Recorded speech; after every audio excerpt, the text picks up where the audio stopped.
आध्यात्मिक जीवन की दैनिक खुराक सुन रहे हमारे सारे प्रिय श्रोताओं को, परमेश्वर के प्रिय भक्तगणों को प्रभु यीशु मसीह के नाम में प्यार भरा जय मसीह की सुप्रभातम और शुभोदय कहते हुए हम सबका मनपसंद ध्यान केंद्र आध्यात्मिक जीवन की दैनिक खुराक में और इस नए दिन में आप सबका स्वागत करते हैं।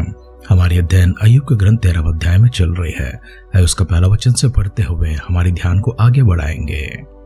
सुनो, मैं यह सब कुछ अपनी आंखों से देख चुका हूँ और अपने कान से सुन चुका और समझ भी चुका हूँ। जो कुछ तुम जानते हो वो मैं भी जानता हूँ। मैं तुम लोगों से कुछ कम नहीं हूँ। मैं तो सर्वशक्तिमान से बातें करूंगा और मेरी अभिलाषा ईश्वर से वाद विवाद करने की है, परंतु तुम लोग झूठी बात के गढ़ने वाले हो। तुम सब के सब निकम्मे वैद्य हो। भला होता कि तुम बिल्कुल चुप रहते और इससे तुम बुद्धिमान ठहरते। मेरा विवाद सुनो और मेरी बहस की बातों पर कान लगाओ। क्या तुम ईश्वर के निमित्त टेढ़ी बातें कहोगे और उसके पक्ष में कपट से बोलोगे? क्या तुम उसका पक्षपात करोगे और ईश्वर के लिए मुकदमा चलाओगे?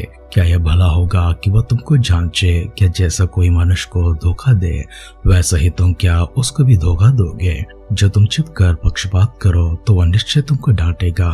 क्या तुम उसके महात्म्य से भय न खाओगे? क्या उसका डर तुम्हारे मन में न समाएगा? तुम्हारे स्मरण योग्य नीति वचन राख के समान है। तुम्हारे कोट मिट्टी ही के ठहरे हैं। मुझसे बात करना छोड़ो कि मैं भी कुछ कहने पाऊं, फिर मुझ पर जो चाहे वो आ पड़े। मैं क्यों अपना मांस अपने दांतों से चबाऊं और क्यों अपना प्राण हथेली पर रखो?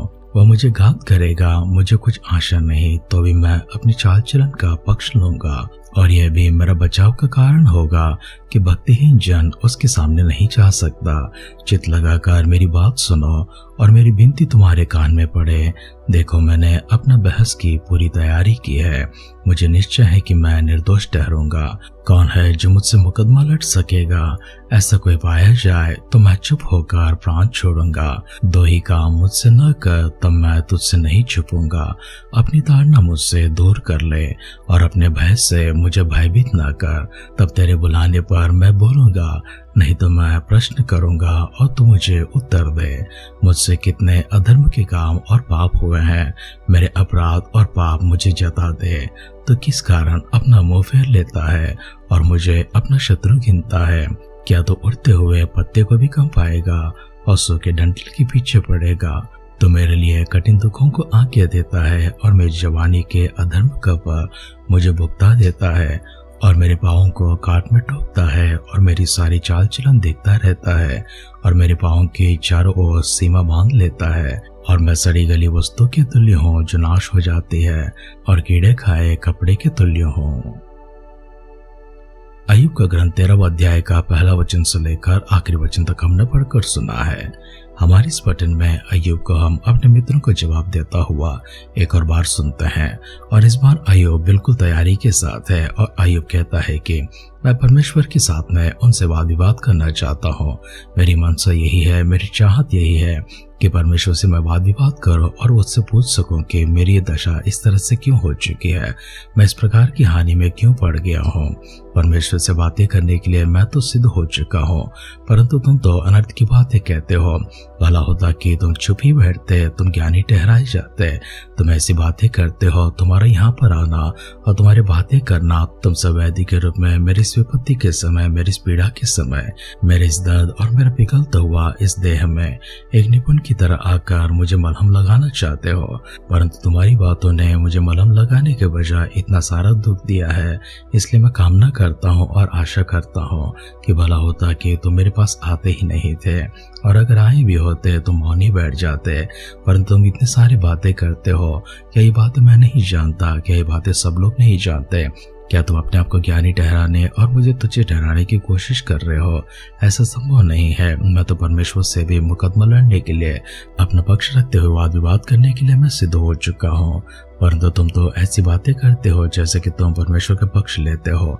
अगर तुम उनका पक्ष लेते हो तो क्या ऐसी बातें करके परमेश्वर को प्रसन्न करने की कोशिश करते हो? क्या परमेश्वर तुम्हारी बातों से अपनी महिमा को प्राप्त करेगा?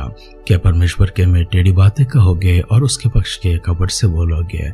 क्या तुम उसका पक्षपात करोगे और क्या ईश्वर के लिए तुम मुकदमा चलाओगे? इतनी सारी बातों को बिना रोकते हुए एक साथ अय्यूब अपने मित्रों के ऊपर झपट पड़ता है और उनसे कहता है कि अच्छा होगा कि तुम खामोशी रह जाते। उनसे इतना भी कहता है कि परमेश्वर अगर तुम्हें जांचे क्या तुम्हें अच्छा लगेगा? अगर परमेश्वर तुम्हें जांचता है, तुम्हारी टेढ़ी चाल जो परमेश्वर के सामने दिखाई पड़ेगी, क्या उसके कारण से वो तुम्हें डांटेगा नहीं? और क्या तुम्हें अच्छा लगता है कि परमेश्वर इस प्रकार से जांचते रहे और तुम्हें डांटते रहे या फिर तुम्हें दंड देते रहे? इसलिए मौन हो जाओ। अंत में पहुंचते हुए फिर परमेश्वर के बारे में इस प्रकार से कहता है, परमेश्वर तो मेरे लिए कठिन दुखों को आज्ञा देता है और मेरी जवानी के अधर्म का फल मुझे भुगता देता है और मेरे पाँवों को काट में ठोकता है और मेरी सारी चाल चलन देखते रहता है और मेरे पाँवों के चारों ओर भी सीमा बांध लेता है और मैं सड़ी गली वस्तु के तुल्य हूँ जो नाश हुआ जाता हूँ और कीड़े खाए हुए कपड़े के तुल्य हूँ जो नाश हुआ जाता है। अय्यूब कहता है, मेरे भीतर तो ऐसी कोई आशा नहीं रही है, मुझ में ऐसी कोई उम्मीद नहीं है कि मैं वापस फिर से पहले जैसे बन जाऊं। फिर भी मैं अपने आप को निर्दोष साबित करने के लिए, परमेश्वर की नज़रों में सीधा और खरा साबित करने के लिए, अपना मुकदमा परमेश्वर से लड़ने के लिए, अर्थात मैं परमेश्वर से वाद विवाद करने के लिए भी अभिलाषा को रखता हूँ। भला होता कि परमेश्वर मुझे ऐसा मौका देते और मेरी बातों को सुनते। परमेश्वर क्या अय्यूब की अभिलाषा को पूरी करते हैं? अय्यूब के मित्र क्या अय्यूब की बातों से संतुष्ट हो जाते हैं या फिर वे और कुछ बातों को करते हैं? अय्यूब की दिशा क्या होती है, उसकी दशा आगे क्या होती है, हमारे अगले अध्ययनों में देखेंगे। लेकिन आज अपने आप को परमेश्वर खाते में समर्पण करते हुए, चाहे कितना भी कष्ट क्यों न हो, संकट क्यों न हो, उपद्रव क्यों न हो, मुसीबत क्यों न हो, हम पूरी तरह से कंगाल और बेकार हो चुके हैं, निकम्मे हो चुके हैं, तभी परमेश्वर के पर एक भरोसा कर रखने, एक आशा को रखने कि परमेश्वर हमें सच में एक मौका देंगे और उस समय परमेश्वर हमारे पक्ष रखने के लिए, हम उनके सामने वाद विवाद के लिए जाने के लिए और परमेश्वर भी अपना उत्तर हमारे सारे प्रश्नों का देने के लिए हम सबों को ऐसा समय देते हैं। इसलिए आशा को जगाए रखेंगे, उम्मीद को जगाए रखेंगे। आइए फिर से तंदुरुस्ती को प्राप्त करते हुए, सेहत को प्राप्त करते हुए, बरकतों को प्राप्त करते हुए परमेश्वर का अगुवाई में आगे बढ़ने के लिए सिरों को झुकाएंगे, आंखों को बंद करेंगे, छोटी सी प्रार्थना करेंगे। पिता परमेश्वर, हम फिर से एक बार आपकी स्तुति करते हैं, प्रशंसा करते हैं। महिमा, गौरव, आदर, सम्मान परमेश्वर आपकी दिव्य सानिध्य में एक उपहार के रूप में, एक भेंट के रूप में लेकर आते हैं। हम सबको परमेश्वर अपने दिए हुए अद्भुत समय के लिए, जीवन दान के लिए और आपके वचनों के लिए प्रभु जी शुक्रिया अदा करते हैं। इन्हीं वचनों के आधार पर प्रभु जी हमारे विश्वास स्थिर हो सके, हम कभी निराश ना होकर परंतु प्रभु आशा को जगाए रखे, हमारी उम्मीदों को परमेश्वर हम जगाए रखे। इसलिए पवित्र आत्मा का अगुवाई और अभिषेक हमारे पूर्ण ढेलने के लिए प्रार्थना करते हैं। प्रभु यीशु मसीह के बादलों की आगमन के विलंब होगी, कल सुबह फिर मिलकर आपकी स्तुति करने, आराधना करने, हम सबों को सजीवों की संख्या में, भाग्यवानों की संख्या में संभाले रखिए। अगर ऐसा न तो प्रभु राजवान सबको शामिल करने के लिए प्रार्थना करते हैं। हमारी सारी प्रार्थना को पिता आपने सुनकर हमें उत्तरों के लिए धन्यवाद करते हुए हमारे उद्धारकर्ता हमारे प्रभु यीशु मसीह के नाम से इस प्रार्थना को मांगते हैं। सुन और कबूल कर पिता। आमेन, आमेन, आमेन। निस्संदेह परमेश्वर टूटे हुओं को, बिखरों को और दुखियारों को हमेशा सहारे देकर, उन्हें साथ देकर उन्हें फिर से खड़ा करते हैं। अगर आप इस बात पर विश्वास कर पाते हैं, परमेश्वर की महान आशीर्वादों को, बरकतों को आप निरंतर प्राप्त कर पाओगे। ऐसे आशीर्वादों को आप प्राप्त करने हैं तो पवित्र आत्मा का अगुवाई निरंतर आपके साथ होती रहे। हमारी सी हर कामना के साथ आज की ध्यान कहीं पर समाप्त करते हैं। आप सुनते रहिए, सुनाते रहिए आध्यात्मिक जीवन की दैनिक खुराक। कल फिर मिलेंगे। अपना ख्याल रखिए, अपनों का ख्याल रखिए, दूसरों का भी ख्याल रखिए। God bless you.